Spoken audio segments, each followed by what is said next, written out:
the most efficient and sustainable way to build muscle mass is making sure that your glycogen storages inside your muscle tissue is full and that you're insulin sensitive by having a carbohydrate dominant diet.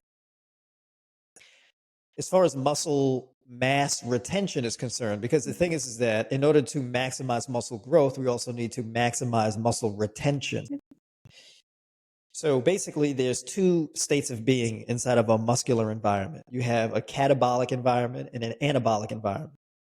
Catabolic is a word for muscle breakdown, right? A breakdown or deteriorating of the cells.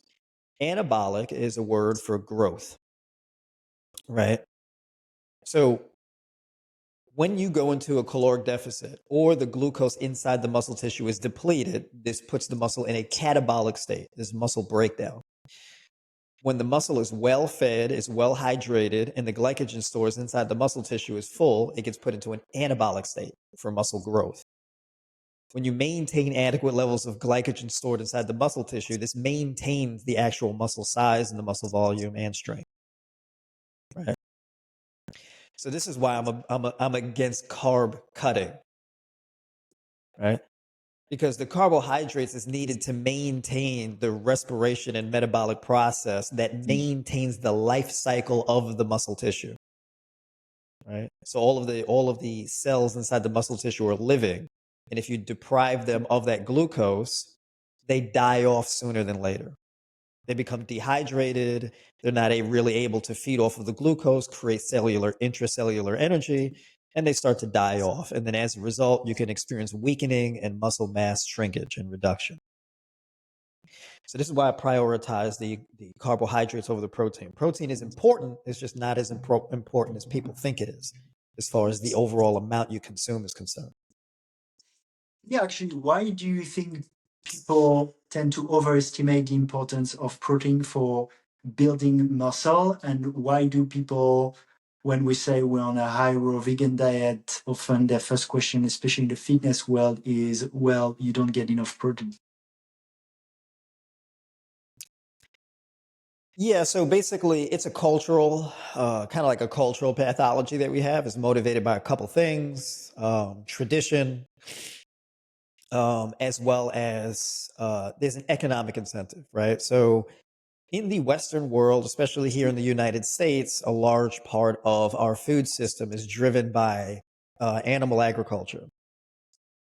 Really, our entire food system is built around animal agriculture, right? Chickens, cows, pigs, just basically having to slaughter billions of animals in the pursuit of proteins. And so basically, there's a financial incentive to encourage the slaughter and consumption of animals and in order to facilitate this protein need. And those You're farm going to tell people animals to eat less. also, I think they're more and more fat also now. They're not as protein as sometimes it's said it is, right? Right. But yeah, so basically it's an economic incentive. If you're telling people, hey, you don't need to eat as much protein, well then, the ones who are selling protein and telling you to eat more, they take a financial loss as a result. They make less money, right? So media shapes our culture, right? We have this top-down thing. So at the top, we have wealthy economic interests, right? So for example, if you turn on your television, you never see advertisements for fruit,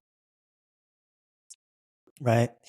But back in the 90s, you would see a Got Milk commercial, right? When you turn on the television, you see Arby's, you see Red Lobster, you see any kind of steakhouse or whatever the case is, but there's always meat consumption being advertised to you, right?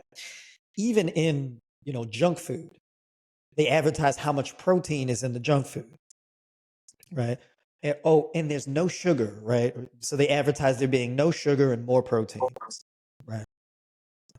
So basically, the interests that sell the protein, they work in collusion with the media to program the population to train them to believe that they need to pursue protein pretty aggressively, right? So they create media campaigns to indoctrinate the public to go out and eat more protein and eat more meat, and that drives sales and revenue and profit. to the media centers and the big money interests that control the media. So a lot of the beliefs that we have, we basically inherited from the media. We've inherited our culture from the media, right? Yeah.